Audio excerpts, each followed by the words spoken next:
ଚାଲିଛି ମନ୍ତ୍ରପାଠ ଆଉ ଘଣ୍ଟ ଘଣ୍ଟା ଓ ଶଙ୍ଖ ଧ୍ୱନିରେ କମ୍ପୁଛି ଚତୁର୍ଦିଗ।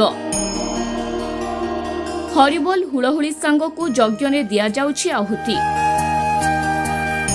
ଏଭଳି ଏକ ଭକ୍ତିମୟ ପରିବେଶ ସୃଷ୍ଟି ହୋଇଛି ସାଲେପୁର ଠାରୁ ଅନତି ଦୂରରେ ଥିବା କଟକ ସଦର ଅଞ୍ଚଳର ଜନାର୍ଦ୍ଦନପୁରର ବଟ ମହାବୀରଙ୍କ ପୀଠସ୍ଥଳୀରେ।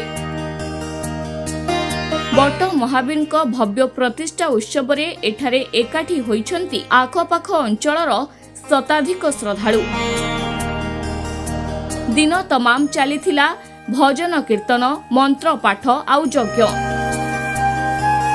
ପୁଣ୍ୟତୋୟା ଚିତ୍ରୋତ୍ପଳା ନଦୀଘାଟରୁ କଳସ ଶୋଭାଯାତ୍ରା ବାହାରି ଯଜ୍ଞବେଦୀ ବା ବଟ ମହାବୀରଙ୍କ ପୀଠକୁ ଆସିବା ପରେ ପାରମ୍ପରିକ ରୀତିନୀତି ଅନୁଯାୟୀ ହୋଇଥିଲା ପୂଜା କାର୍ଯ୍ୟ।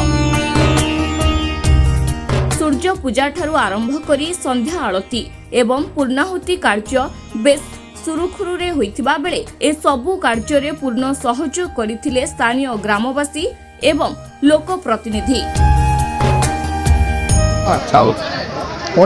मो परिचय गुरुप्रसाद दास। मनोजभंग मारुततुल्य वेगम जितेन्द्रियं बुद्धिवता वरिष्ठम बातात्मजंग बानरजूत मुख्यम श्रीरामदूतम शरणम प्रबद्धि।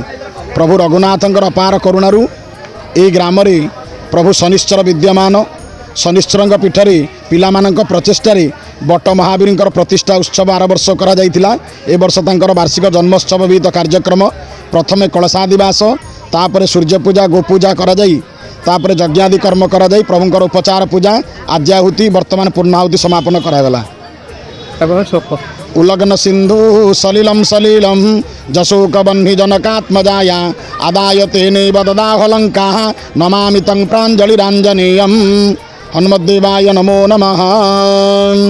सालेपुर अक्षय दास को रिपोर्ट SME सिटी न्यूज।